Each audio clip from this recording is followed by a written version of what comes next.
everything was big in the 80s. The hair, the fashion, the movies.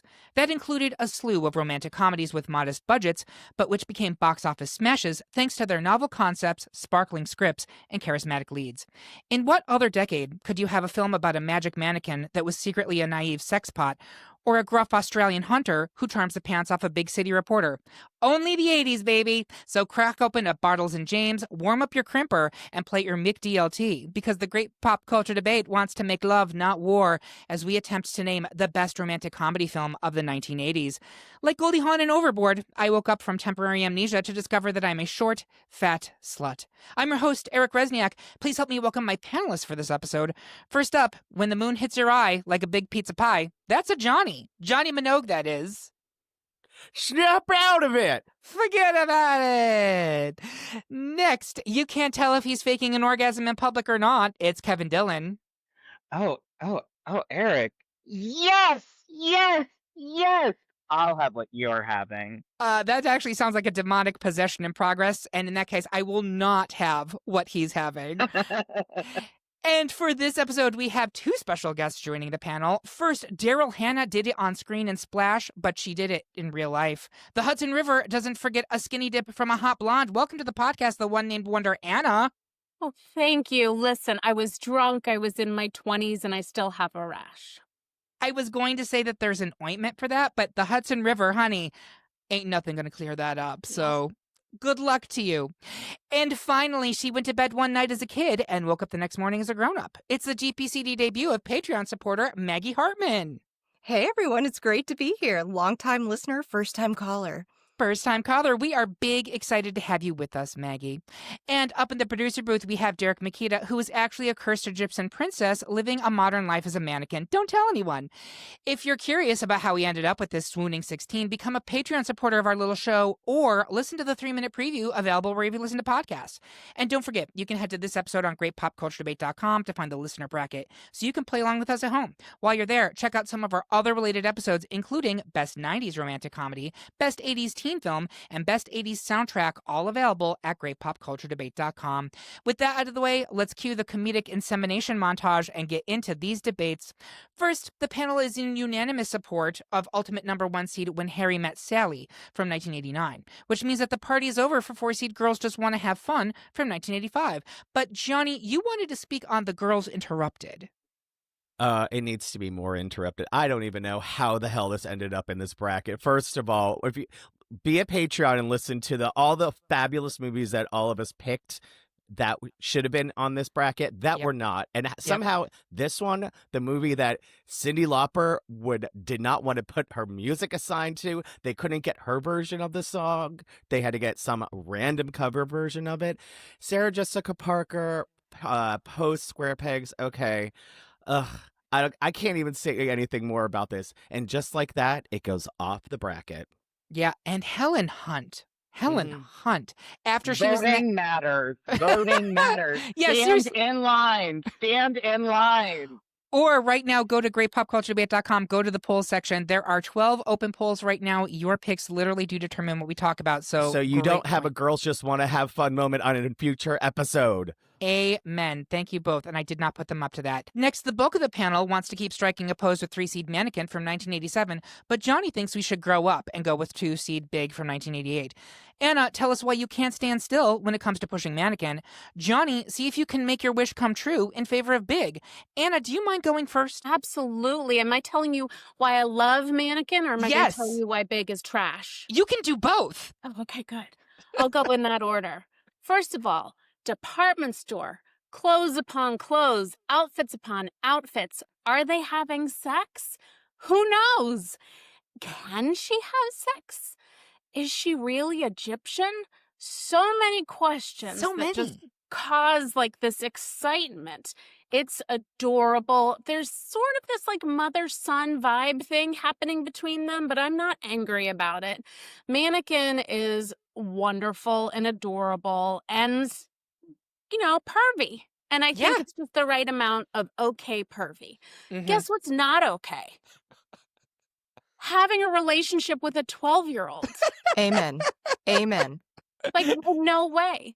Also speaks volumes of our patriarchal society that a 12-year-old can get a job and get promoted and get a whole new apartment and probably a line of credit within a week just because he's an attractive white man. And not even that attractive, let's be honest. I mean, he was a Hey cute now, 12 hey Oh, now. I can't say that. Let's not go crazy. Maggie's like, not too much. Don't you hurt my Tom I'm going to have Hanks. to disagree on that one. I'm sorry. I had But a lot of problems with Big. I had a lot of problems that like Big is around in our culture, and that a lot of people thought it was enduring just because they played Chopsticks. I'm sad that I had to listen to Chopsticks. But most importantly, I think it really is the cause of why we have all of these 38-year-old bleach blonde teachers being arrested in Florida. the long-term implications of Big, you heard it here, folks. Elizabeth Perkins, what have you done to America? Thank you very much, Anna. Johnny, you wanted to defend Big. Well, actually, I'm not going to defend Big. I actually got a special guest star to help us with that. I can't wait. Ladies and gentlemen, the director of Big, Penny Marshall. Hello, how are you? You know, Johnny asked me to be a part of this. You know, I've been dead for 7 years. I was like, what the hell else I got You to look do? great for a dead woman, Penny Marshall. Oh, I never looked good when I was alive, but I'm going to look good as I'm dead. So, you know, I get the whole thing about Elizabeth Perkins and Tom Hanks, but listen, he was 31, she was 27, he really wasn't 12. That was a kid named David. He was the one. He ended up in Newsies later on with all the singing and the dancing and Teddy Roosevelt and whatever. I have to tell you, when I told Tom and Robert Loggia, go dance and do that heart and soul, they did the Chopsticks because you know what? It was cheap. That's why they did it. They didn't have to cost anything. It was really cute, and at the end of the day, I get why you would say that, especially nowadays. It's not my thing. I'm not here to me too anybody or whatever, but let me say, I love Tom so much, I got him in a better movie with the baseball and the Madonna, and they go, you know, crying, and you can be crying now. But, you know, I am the first female director to sell $100 million in a movie. So that gets something. I did it better in the other movie with the baseball and the old stuff or whatever. So you can go and vote for the movie with the Samantha Jones in it, whatever. That's fine. I'm okay with that. But just want you to know, thank you very much. You're at peace. Rest in peace. Thank you very much, Penny Marshall. I have to say this, Schlemiel, Schlemazel, Haas and Pfeffer Incorporated. So thank you very much. You're welcome. Cindy Williams is lonely up in the Schatz Brewery in the sky, so I gotta go. All right. I'm gonna say this. He got me. And I'm going to say this partly because of the impersonation, but also partly that these two are both very odd, problematic movies. And we're going to be talking about that throughout the whole episode. Yeah. With that said, if I am putting on one of these movies, I'm probably putting on Big, if I'm going to be honest. And I know. Are you putting it on for the rom-com or just the com? Oh, that's the point. That's a good question. Yeah, gotta throw that in there. Maggie, I think you got me back. I you know what? That was it. Yep, Mannequin. Because of the rom. You're right. Maggie, to that point, are you going to stick with Mannequin or are you going to go with Big? As much as I love Big with all of my heart, I view it more as a comedy. I agree with Anna about the inappropriate relationship that is going on, so I'm sticking with Mannequin. So that is 3 for Mannequin, 1 for Big. I'm sorry, Penny Marshall. Love your work. It's been great to have you on the show. Oh, do it our way, making our dreams come true. Thank you very much. Goodbye. Goodbye, And Penny. could you haunt Trump for us? My pleasure. I've got the same hair color as he does, but mine is Thank you, babe. natural. Natural. Thank you. Goodbye, Penny Marshall. Pennies from heaven, ladies and gentlemen. 3/4 of the panel is admiring La Luna Bella and 1-seed Moonstruck from 1987, but Maggie thinks 4-seed Hairspray from 1988 is stiff competition. Kevin, explain to us why Men Chase Women and why Moonstruck deserves to rise in round 2. Maggie, tease us with your argument for Hairspray. Maggie, please go first. Oh, certainly. So number 1, I love a good period piece, and Hairspray delivers that. Let's also talk to the fact that it is a wonderful musical that came from this movie. So we've already got two A pluses from the Maggie side. But then let's look at the overall picture. We've got the underdog. We have someone who is confident in herself, but she is just not what everyone else is looking for. And yet she keeps that confidence. She goes and follows her dreams and ends up meeting the popular boy who falls in love with her. Let's also put in here the fact that we are addressing civil rights, and it's got some banging music in there too. So I will also put out that I am a strong ally to the LGBTQIA community, but I cannot stand Moonstruck. I really feel like a lot of it is just because Cher is in there. So I know, come after me. I know it's coming, but I can't do it. I appreciate that. So I want to start. This is a 3-1, so I'm going to go to votes here. Johnny, has she swayed you, or are you sticking with Moonstruck? And Olympia Dukakis. I'm staying with Moonstruck 100%. Anna, has she swayed you, or are you sticking with Moonstruck? Almost. But even though I'm a member of Hefty Hideaway and I have quite a few points at that shop, and I can't get behind it. Moonstruck to me is gorgeous. Kevin, is it Moonstruck or is it Hairspray for you? Moonstruck is a masterpiece, and it is not just because Cher is in it. It is one of the most lovely Italian love stories, and we'll get into it later, but it's just such a good movie. It's Moonstruck. I'm not voting this episode. I'm merely hosting because we have a very qualified panel, obviously. But I will say, Maggie, I watched Moonstruck for the very first time in preparation for this panel, and I was like, where's the comedy? Romance, sure. But it's Thank you. not. There are some funny lines, and Cher is wonderful. The performances are spectacular. But I was like, where's the comedy? But it doesn't matter. It's 3-1. And we talk about Hairspray quite a bit in our Best John Waters episode. I encourage people to listen to that. We also talk about it a lot in our Best Film of 1988. So here I am pouring myself out all over town, much like Cher, who sleeps with Nicolas Cage 5 minutes after meeting him in Moonstruck, I kid. But we will be moving Moonstruck into round 2. It's another 3-1 split. The bulk of the panel wants to keep the flame lit for 2-seed 16 Candles from 1984. But Anna is throwing in a life preserver to 3-seed Overboard from 1987. Johnny, tell us why you think 16 Candles is a teenage dream. Anna, I seem to have lost my ruby earrings somewhere between 64th and 68th Streets. Find them.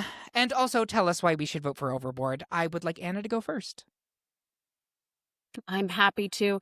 Listen, as a stepmother, I have to share my experience. It's a hard job, but she does it right after the sane stuff. She comes through. She finds her true self. She finds her true identity. Could possibly be more beautiful than that? That she reconnects with humanity because she's living among the poor. Yeah. I am just crazy about Overboard. It was right there with Troop Beverly Hills in my blockbuster trips every Friday. Why my parents didn't just buy them, I don't know. Like, why did I have to rent it 73 times? Was that best? And also, why did Blockbuster go under if that's Right? how my family was spending their money? Right? Overboard lets us see the yachts and the glitz and her hair, and also like her dirty, rotten scoundrel of a husband who like kills her on multiple occasions. Yep. And we find out at the end that the money is hers. Now, is there a little like rape in there? Yeah. Is it marital rape? I don't know. It's a fake marital rape situation. Yeah. Kevin, you're shaking your head no at me. Am I not allowed to say that word? No, you can No, say no, I was saying no, it is not marital rape because they're not married. Sorry. Yeah. She They're does not not mean- married. Well, they were in real life. Actually, no, they're not in real life either. No, they're not married. They're not. No, in They real life, weren't? they No. never No, never they've married. Never been They've married. Never been married. They were Oh, together. that's right, but they do They've have the never- best relationship in Hollywood. Absolutely, yeah. And a hot 100%. son. Hot son. Mhm. Yeah. Mhm. So this is a 3-1. So I'm going to ask for votes, but we did not discuss the flaming hotness of Kurt Russell in Overboard. No rough trade in the 1980s looked better than Kurt Russell. That man, I mean, people swooned over Kevin Costner and his non-existent ass. Kurt Russell had it. He had it all. And it was Beautiful. Thank you. Thank you for giving me my moment. Johnny, are you sticking with 16 Candles? Well, the director's sister was just here. Yes, But yes. even with that, I think the only way that I would not vote for 16 Candles is if Penny was still here. But Okay. I mean, it's 16 Candles.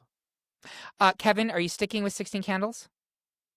I am. I love Goldie Hawn. She's a great romantic comedy lead, like really fantastic. And I think you're really spot on with like highlighting some of the charm of that movie because it is very. I mean, ultimately, at the end of the day, we were all charmed by something that it was like almost like magic. Like this isn't happening, but because these two have so much chemistry, right? And like that movie works because of that. But 16 Candles is just like the most delightful 80s teen rom-com, in my opinion. It's just really good. Maggie, has she swayed you or are you sticking with 16 Candles? I am sticking with 16 Candles. Still just cannot get over that Stockholm syndrome of Overboard. I'm with you, Anna. I would have totally voted for Overboard, but it doesn't matter because my vote doesn't count. I guess I'm 2/3 of a person this episode, but we are going to move. Actually, that's very in line with Overboard because it is essentially at the end of the day a movie about slavery. So we are going to move 16 Candles into round 2. Next, the panel is evenly split between 4-seed Arthur from 1981 and 1-seed Coming to America from 1988. Kevin, be like Liza and help us clean up our act when it comes to supporting Arthur. Maggie, you're going to need that soul glow to push Coming to America into round 2. Maggie, please go first. You know, this is one of those stories that we get time and time again, and there is a reason why it remains relevant.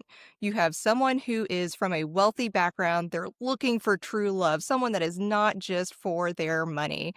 And we've got that with Coming to America. Plus, let's go ahead and put all of the stellar comedians that are in this movie and just bring so many different characters to life. Personally, I could not stand Arthur. I do not like the man children. And so, yeah, I had to do Coming to America. That's completely fair. I want to hear from Kevin about Arthur. I mean, here's the thing about the difference between Arthur and Coming to America. It goes to your argument, Maggie. When I think of these two movies and Coming to America, I think about the friendship between the two male leads. I don't think about romance in this movie at all. Arthur is incredibly annoying in some way, shape, or form. He is a man child, and like that's kind of the point of this movie, unfortunately.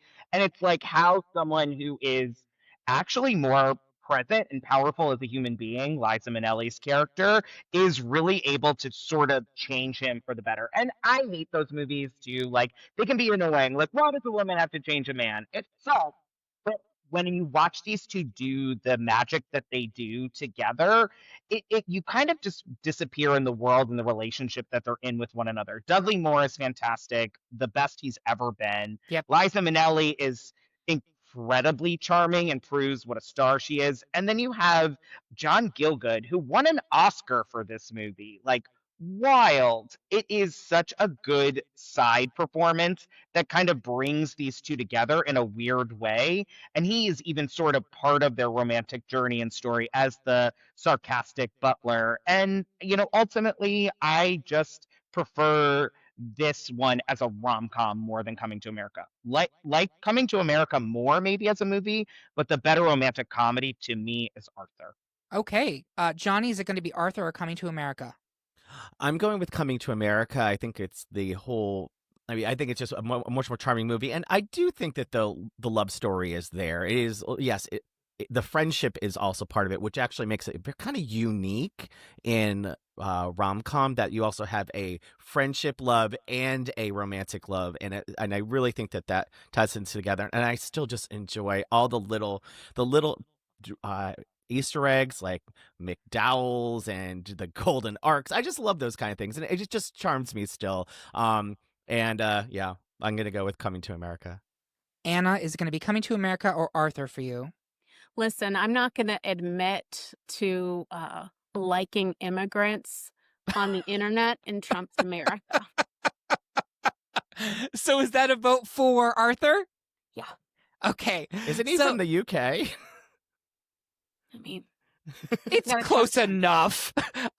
So that's a split, and this one actually the seeds. Coming to America is the higher seed. It's a 2 seed, and Arthur's a 3. So Coming to America is going to move into the next round. This is what happens when you get lost between the moon and New York City, folks. Next up, it's Three in the Pink, two-seed Pretty in Pink from 1986, and one of the schnoz, as Kevin is currently the only panelist voting for three-seed Roxanne from 1987. Maggie, tell us why you think Pretty in Pink is just ducky. Kevin, turn up your nose at teen frivolity and ugly, ugly prom dresses, and tell us why you want to keep the light on for Roxanne. Kevin, please go first. Pretty in Pink is a terrible movie. I'm sorry. There, I said it. If you good for you if you like this, but this story is ugly and evil outside of Annie Potts. This is one of the worst 80s movies. We watched this for a film club and we did like 80s teen comedies, and someone picked Pretty in Pink, and I was in pain for the whole entirety of that movie. The dress is ugly. The romance sucks. They're both terrible love interests, like obliteratingly bad love interests. Whereas on the other side, you could pick the movie Roger Ebert and Gene Siskel genuinely agreed on and liked and called this a heartwarming, lovely romance that evolves the story of these two really fantastic characters played by Steve Martin and Daryl Hannah. And Daryl Hannah really was one of the main romantic lead actresses of this time. And to see someone like Steve Martin, who is playing into his comedic talents, be a romantic lead as well was really fantastic. And for me, if I'm picking one of these movies, Steve Martin, also Golden Globe nominated for this movie. I think Pretty in Pink probably got some Razzie nominations if I were a betting person. But I think Roxanne is so much more charming. And hi, I'm Shelley Duvall, is also in this film. Anyways, I like Roxanne more. I will just scream at the rafters. I will not be voting for 16 Candle or Pretty in Pink throughout this whole episode. So sorry, folks. There you have it, folks. I'm going to start. This is another 3-1. So, Anna, has he swayed you or are you sticking with Pretty in Pink? Sticking with Pretty in Pink. I can't handle that prosthetic. Jonny Minogue, is it going to be Pretty in Pink or Roxanne? He almost swayed me. I'm not gonna lie. You almost swayed me. I think that what actually brings it over is the aesthetic of the music. I also think that the Harry Dean Stanton part of the father figure, and then Annie fucking Potts. Fucking Potts. I already voted against one movie with a designing woman person in it. Well, like, actually wasn't me, it was Penny. So I'm gonna actually go with Pretty in Pink. But Kevin, you made a fabulous argument and you almost had me. Maggie, are you sticking with Pretty in Pink? I'm going to stick with Pretty in Pink. Give me a prom movie, give me a high school movie, and I am right there. It is the only prom movie on this list, which is good to point out. I'll say this, Kevin. Am I alone in this? I found Steve Martin, aside from the prosthetic, very hot in the 1980s. I think he's a very attractive man. He's still hot. He is a hot man. Like, he's incredibly hot. He's incredibly charming. He's weird. He's quirky. He's like, honestly, like one of those like low-key great romantic leading men. Yeah. He's been a silver fox for almost 50 years. Yeah. I mean, Father of the Bride, both of them. And he's a romantic lead because he and Diane Keaton are like, to me, like that love. I mean, he's just so good in these types of movies. Yeah. And he's well-rounded. He's a musician as well. He is. With a banjo. And he wrote Roxanne. He wrote this as well and adapted it. It's just a better movie. Sorry, folks. I know I'm losing, but it's fine. We love you, Steve Martin, and I would still hit it, FYI. You've always loved wild and crazy guys. There, I have. Hey. Well, I don't think it would matter if I moved because I think Pretty in Pink is a higher seed. So, it is the higher seed. Yeah. So Pretty in Pink will move into round 2. Next, it's another unanimous decision as the whole panel is baby crazy over 1-seed Look Who's Talking from 1989, which meant that we'll be saying good day, mate, to 4-seed Crocodile Dundee from 1986. Crikey! But Kevin, you wanted to go over some notes on this classic from Down Under. Kevin? I will first and foremost say to Johnny's point, listen to our Patreon, how did Working Girl not get on this list over this movie? Right. Crocodile Dundee is the classic 80s, literally no pun. I would say crocodile out of water, where he's in New York City. And this was such a very common vibe and trope. And there were so many movies that did this better. But I mean, Paul Hogan is charming. He's very charismatic in this. And that love story is cute. It is. The two of them have great chemistry with one another. I think married in real life. They If I'm not were at least together. yeah, Again, I don't know if they were married, but they were together. yeah. I mean, their chemistry is palpable, and like that is, I think, possibly why it made this on the made the list. And so for that, we'll never probably talk about this movie again. So we'll give it its some flowers here. A few flowers, yeah. And I do want to say, and I know we're running a little over, but I'm so pleased that most of these movies we've never talked about on this podcast, and I'm so glad to be able to talk about some new films with you all. So thank you very much. Finally, in round one, the panel is evenly split between two crowd pleasers from 1984, three-seed Splash and two-seed Romancing the Stone. Anna, tell us why Splash is the catch of any day. Jonny, take us on a grand adventure in support of Romancing the Stone. Jonny, please go first. This is the second time I get to talk about Kathleen Turner. And if you've watched the Best John Waters movie episode, you'll know Kathleen Turner screamed at me, and it was the most magical moment in my life. So, gets once again. But let's talk about Romancing the Stone. This was a very unique film. Kathleen Turner is playing Joan Wilder. She is a romance novelist whose sister gets kidnapped through this whole mishmash of scenarios. She's got antique smugglers, and she gets a map that's given to her, and she has to go and rescue her kidnapped sister, and she ends up in Colombia, and she thankfully comes across the one and only Michael Douglas, who is dashing as Jack T. Colton. And I mean, he's like the modern day Indiana Jones, and he and Kathleen Turner are paired together magically, and it's madcap, but there is such a love interest that between the two of them that they thought it went off screen. And throw in Danny DeVito as an antiquities smuggler. I mean, he was pre-Matilda evil, and it was perfect. And the thing about this story that was so unique is that the screenwriter was a waitress, and she ended up giving them up to Michael Douglas. He paid her $250,000 for the story, and sadly, she died a year later in a car crash in the car that Michael Douglas gave her because it was such a successful screenplay. But it's crazy. It just started Robert Zemeckis' career. He and Kathleen Turner hated each other, but just enough that he would come back as Jessica Rabbit in Who Framed Roger Rabbit. They tried to make multiple sequels of this. It never was as good. They didn't have the same they just didn't have the same screenwriter, and they didn't have the same plot. But it's so crazy to watch it now, 40 years later, that this made any sort of sense, but it did, because the actors and the scene and the beautiful music by Alan Silvestri just made this movie so much more than it was if you just read the synopsis. And fucking Kathleen Turner yelled at me. So she didn't slap me, though. That would have been the best moment of my life. So. Well, listen, you still have time. She's still with us. But thank you very much. Thank you. Anna, talk to us about Splash. Jonny did such a good job. I know. And there was that one scene where she was bleeding over the alligators. And I don't know if you've ever been to Gatorland in Central Florida, but they hang a raw chicken over the gator pit and they say, "Jump, Gator, jump." And that scene sort of reminded me of that. And it was romantic. So, oh no. Good job, Jonny.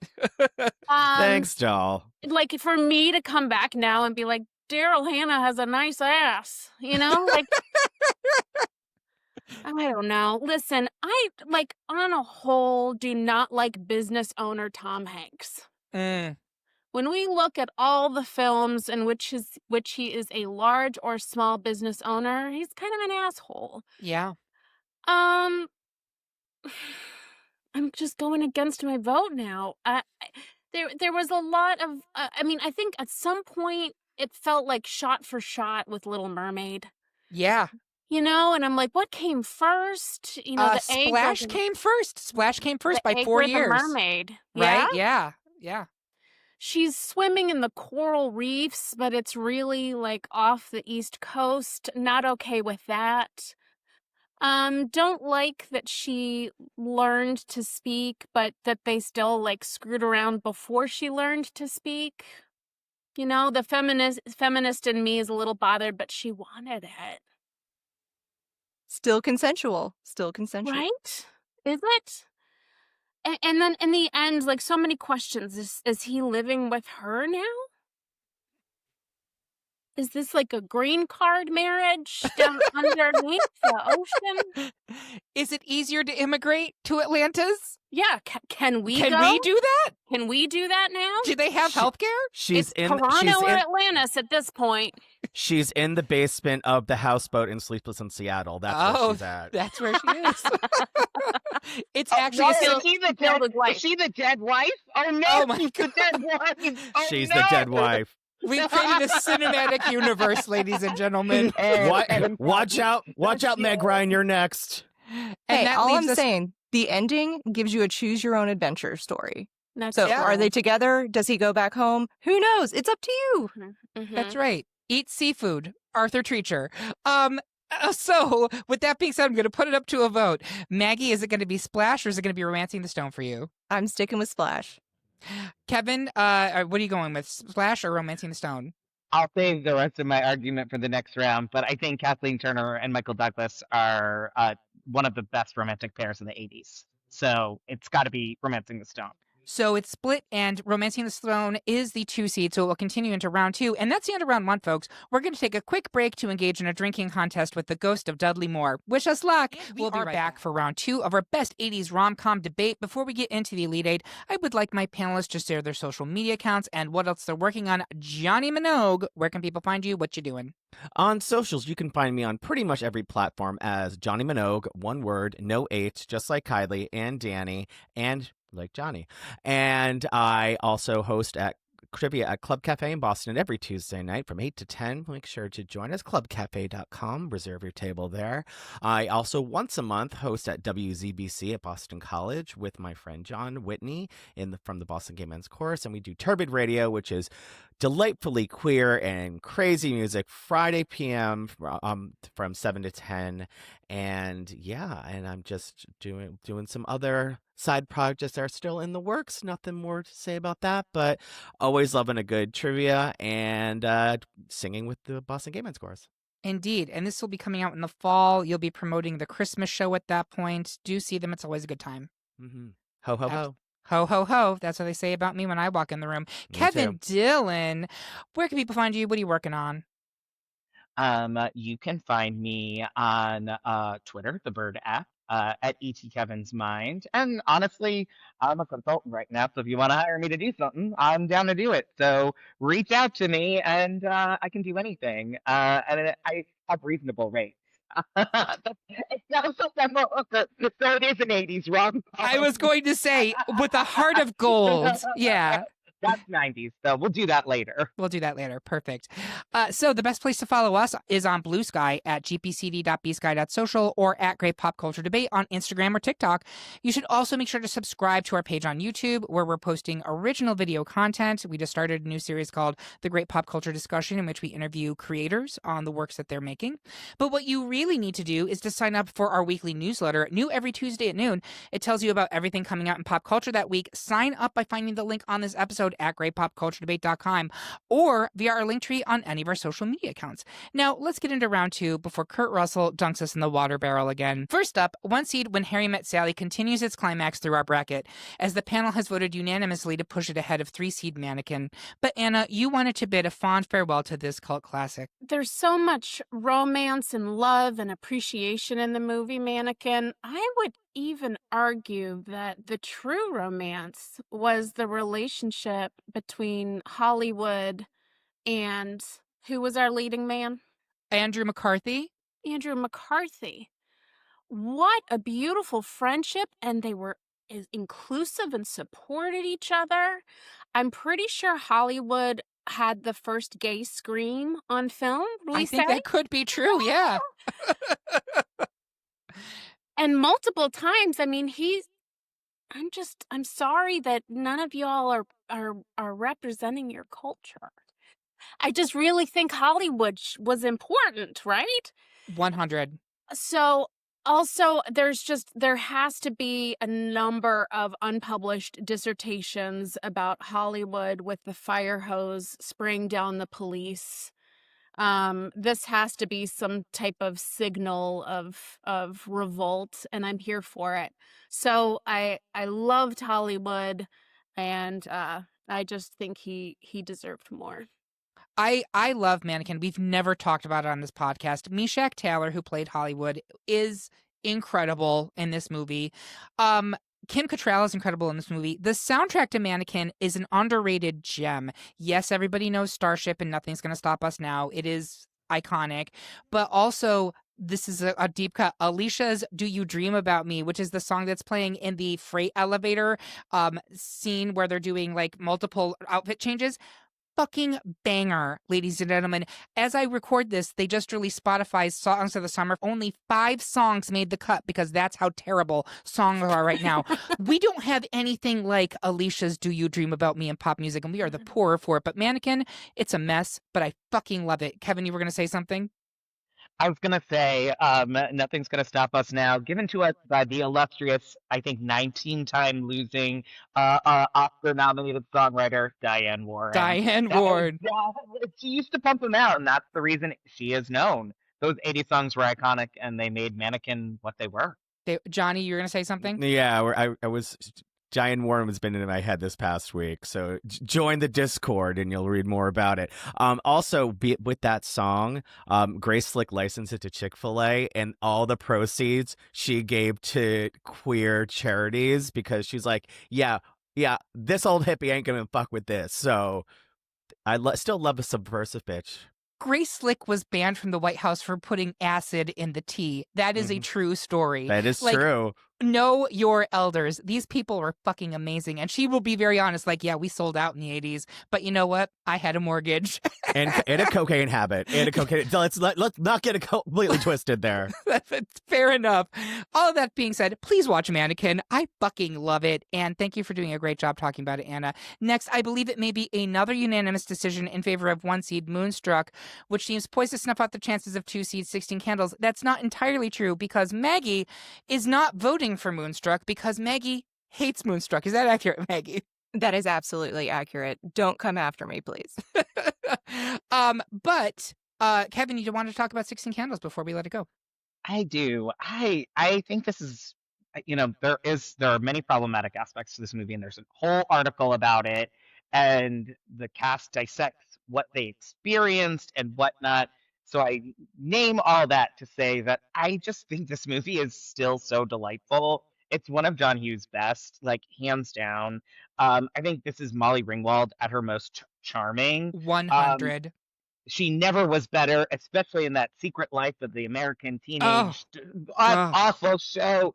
But anyway, she's great. And Jake motherfucking Ryan, we can't leave this podcast without talking about that broad chest, that head of hair, that just like crop top that he's doing pull-ups on. He is sex on a motherfucking stick, and I have to stop talking about him because this is a visual medium now. Yeah. So I'm just going to say that. But I think this is the end scene of this movie is just like something that's talked about and engaged with. Make a wish, Sam. It's already come true. Like, it's just very cute. It's very cute. And then who doesn't love it being all of this being spoofed and not another teen movie perfectly. It's how iconic this movie is, and that whole movie is really mostly ripped from the through line premise of 16 Candles. And it's great, but it's Moonstruck all the way, baby. It's Moonstruck. All right, so we'll move Moonstruck into the final 4. Next, I think we actually have a debate between 1 seed Coming to America versus 2 seed Pretty in Pink. I'm going to go around the horn. Jonny Minogue, Pretty in Pink are Coming in America? No, that's the Jake Ryan sequel that Kevin's starring in. Coming to America or Pretty in Pink? Just so you know, Jake Ryan made out with both Molly Ringwald and Cher, so that was the real pair up in that last match. But if it's between Pretty in Pink and Coming to America, I'm gonna do something a little weird. I'm actually gonna vote for Coming to America because the dress got so ruined that Annie Potts had to cut her hair, move to Atlanta, and work at a designing firm, and because she was so miserable about it. So I think because of that hatchery on the dress, I'm voting for Coming to America. Listen, it's deserved. Anna, is it going to be Coming to America or Pretty in Pink for you? Here's why Pretty in Pink. For me, nostalgia. In Central Florida school system in the mid to late 90s, when we had a teacher out, there was no lesson plan for the substitute. They would roll in the TV and they would put in Pretty in Pink. And I only ever saw the first 28 minutes of Pretty in Pink for 30 years. So it was a cliffhanger this whole time. I assumed that Molly Ringwald would, come through and not just have to take care of her depressed father the whole entire time. But it's been 3 years, So I'm glad that this opportunity allowed me to put a resolve on that, and I would just like to thank all of the fine administrators at Lake Mary High School. Thank you very much. That's great. Maggie, is it going to be Pretty in Pink or is it going to be Coming to America for you? I'm still going to go with Pretty in Pink here. Anna made some very good points here. And still, you got to love the prom. You've got to love the high school nostalgia aspect of it as well. So, and it's so well known. I think if you look at Coming to America and Pretty in Pink, and you ask those on the street, what movie do you know? Pretty in Pink is going to be the one that they're going to mention more often. Certainly the soundtrack. Kevin, I assume you're sticking with Coming to America because you hate Pretty in Pink. This is a big no. This is a booger for me battle because I guess I'll leave the relationship between Arsenio Hall and Eddie Murphy as the love story because they truly do love one another, and I will give it the edge because I think Andrew McCarthy is a fucking dud in Pretty in Pink, and so is John Cryer. Oh, don't go for either of them, girl. Break out and sleep with Annie Potts. But Andrew McCarthy was ahead of the curve with his computer skills here. He was. That's a good point. He was. But I just hate Pretty in Pink so much. But okay, so Maggie loves a nerd. 1,000,000%, and that's why I married one. That's right. And then, of course, Andrew McCarthy would go on to fall in love with a mannequin. So choices all around. But so that's 3 for Pretty in Pink. So we will be moving it into the final 4 reluctantly, I think we can all say. Finally, in round 2, the panelists split between 1 seed Look Who's Talking and 2 seed Romancing the Stone. Kevin, tell us why Stone remains a precious jewel of an 80s film. Maggie, give Look Who's Talking a baby boom to push it into the final 4. Maggie, please go first. Certainly. When we think back to those 2 movies together, what is one of the scenes that you remember the most? It is the biology scene that was the opening credits of Look Who's Talking. I was scarred as a child when that came on. Yes. But still, I am voting for this movie. You have the perfect romance line. Single woman, single mom, raising a child on her own because her boyfriend is not going to leave his wife. You've got the wonderful best friend turned love interest, John Travolta, coming through. And one of the key things that I absolutely love the most, when she was daydreaming, or not daydreaming, but having a nightmare about what this scenario is going to look like, she was still happy as hell. So I got to give it to Look Who's Talking.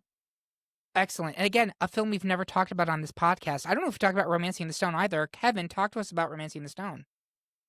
I will say this. When I think of Look Who's Talking, I think about Bruce Willis as a baby. I do not think about the 2 Scientologists on my television. But when it comes to Romancing the Stone, you have, I think, the romantic pair of the 80s. They were in several films together. Michael Douglas and Kathleen Turner remained so close in their friendship. He invited her to be his ex-wife in his Netflix show, The Kaminsky Method, where she played his ex-wife. Their chemistry throughout the 80s was a palpable thing. There are not many Benefers or romantic pairings that you think of as much on this bracket even. A lot of these are disparate pairs, really. They're not the same 2 people kind of running together throughout the whole time. And that's really why, for me, Romancing the Stone is just that archetypal thing that people eventually really copied and replicated in meaningful and good ways throughout the 90s and 2000s. It spurs what you get with Tom Hanks and Meg Ryan, and then it's really a lot of Meg Ryan, but ultimately Meg Ryan with insert man. But really, these romantic pairings really were a blueprint. And this is a tried and true formula. You saw this in Lost City of Z with Sandra Bullock and Channing Tatum. It is literally almost the same movie. Yep. Yep. And to be honest with you, they both have the same kind of through line, but Romancing the Stone just is such a classic, and the chemistry is just palpable. And Michael Douglas is a skis normally in movies, and he's actually incredibly charming with Kathleen Turner and really flips the script on this to make him more likable. Hard thing to do, honestly, in movies. I think he always plays, my grandfather didn't like him. He always plays a terrible guy, that Basic Instinct. My poor grandmother having to see the Basic Instinct. But anyways, I just love Romancing the Stone, and so that's my Kevin- preference of these two. But Kevin, don't you think that like there was far too much gunfire for it to be like an enjoyable rom-com? And then also No. was he really I don't think there was enough gunfire, quite frankly. Why? Yeah. Why would gunfire hinder a lovely romantic enclave with these two? I mean, how were they supposed to connect with all of the Colombian bullets around them? It was too much.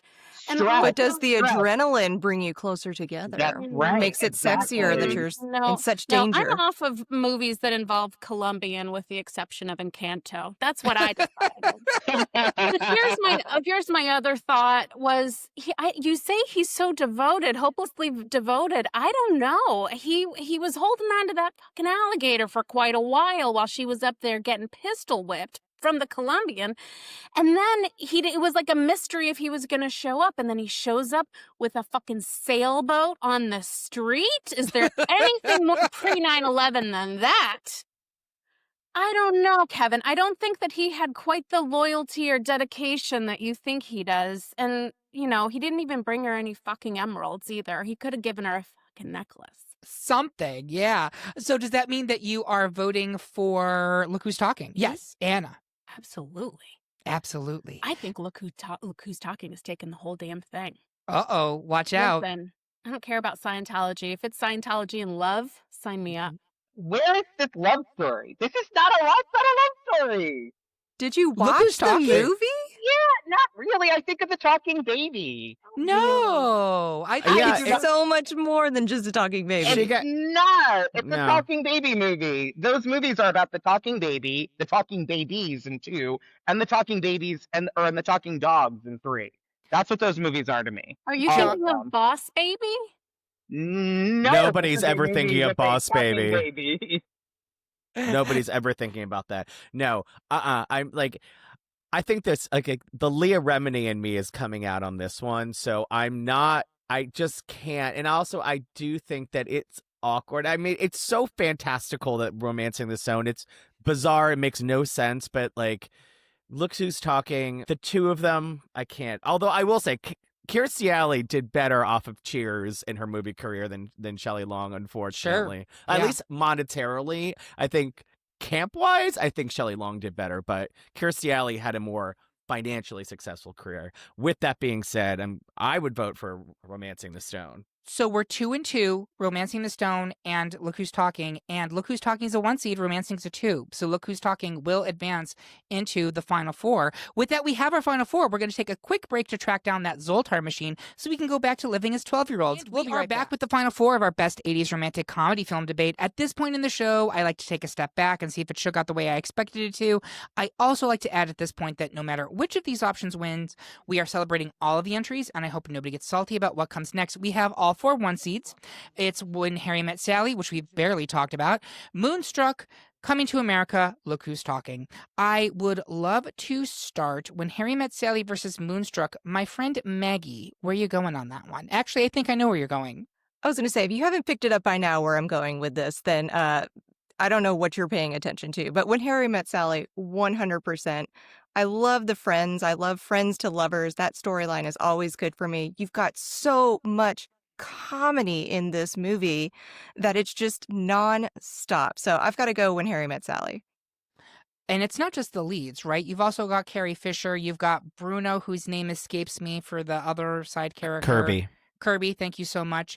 While you're talking, Mr. Minogue, would you mind telling me, is it going to be When Harry Met Sally or Moonstruck for you? Oh, it's 100% When Harry Met Sally for just all those reasons. It's just It is so beautiful. Mother Minogue watches it every New Year's Eve. Her, a glass of wine, and some shrimp cocktail, and When Harry Met Sally. Well, you've It's given me a new tradition. Yeah, There you it's a great go. way to ring in a new year. Perfect. Kevin, is it going to be When Harry Met Sally or Moonstruck? Oh my God. I love When Harry Met Sally. It is the Oscar nominated screenplay from Nora Ephron, who's one of the best film writers of all time. I think she is just so smart, so sharp. I'm going to wax poetic about Carrie Fisher for a moment in this movie, who is one of my favorite comedic supporting actress performances in a film ever. Her being in a relationship with a married man and them all going to her, he's never going to leave her. And she's like, you're right. You're right. You're right. I know you're right. And she says it every time. And just the tone and tenor of her voice, and the dinner where they're each separated and they're going to date the other pair's friends. And then they go and jut off. I just think the storytelling of the long friend to romance, Maggie said it really well, is just so well done. And it's not cloying the way straight people talk about men and women being friends. It's really intimate and romantic in a very lovely way. Thank you. So Anna, is it going to be When Harry Met Sally or Moonstruck for you? I think Moonstruck. Hmm. Listen, I've fallen in love with a lot of assholes before. And so watching that movie later, at this stage of the game, it takes a while for his like obnoxiousness to turn into admiration. Also, Moonstruck is just a very, very special movie for me. I once was working at a job in New York City, and I saw that La Boheme was playing at Carnegie Hall, and I took the night off and I decided to get all dressed up and use my teeny tiny curling iron, and I made my hair as curly as Cher did. That's very difficult to do. And I put on all black velvet with like a little thing, and I went to, was it La Boheme? Yeah, La Corte Boheme. Dorada. La Boheme. And then I watched it by myself, and I cried the one beautiful tear that Cher did. And I got a glass of champagne at at the intermission, and she was just so in love. And I think that it was lust, but it was also very much love. The line with that little wooden hand, it was a big wooden hand, when he says, I love opera and I love you, and I want those at the same time.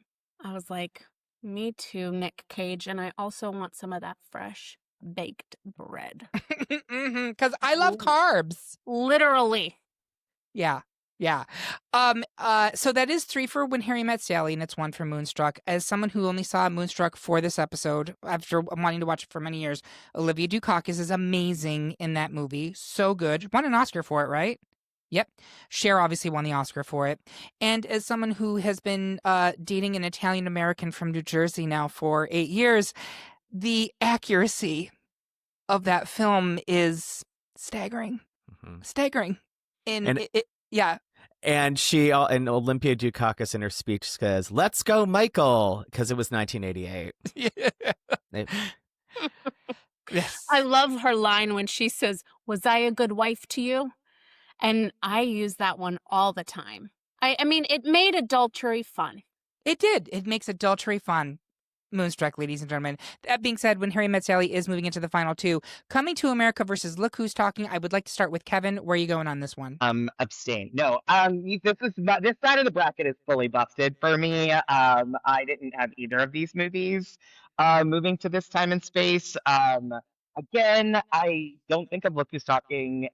It's a romance, and obviously it is about John Travolta and Kirstie Alley coming together when she was impregnated by George Segal. Love George Segal in this movie. He's hilarious. But again, I just think about it as the talking baby movie, and they just happen to end like, and it's cute. It's very cute. I guess for me, the movie I think is better ultimately is going to win out for me in this, because I don't know that I think of the romantic elements per se of each of these, but I guess the slight edge of the romance to me and better movie is Coming to America. So I'm All going to right. Coming to America. Anna, Coming to America or Look Who's Talking for you? Look Who's Talking. It's true love, and there is something that like connects with all your lady parts when you see a man with a child and you see that like he could be a good father or he is a good father. And it is a certain level of romance that I am all here for. And Look Who's Talking is the one where I like held my chest and I was like, I want to have 100 babies. Oh. And Mhm. then you get Look Who's Talking too.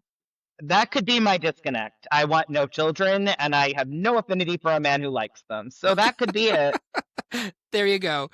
Jonny Minogue, is it going to be Coming to America or Look Who's Talking? This barren bitch is not going to deal with babies, so I'm coming to America. All right. Maggie, is it going to be Coming to America or Look Who's Talking? You know, I initially had chosen Look Who's Talking, but I'm gonna have to go with Coming to America. You've got two different love stories going on between the friendship and between the actual romance. It's got to be Coming to America.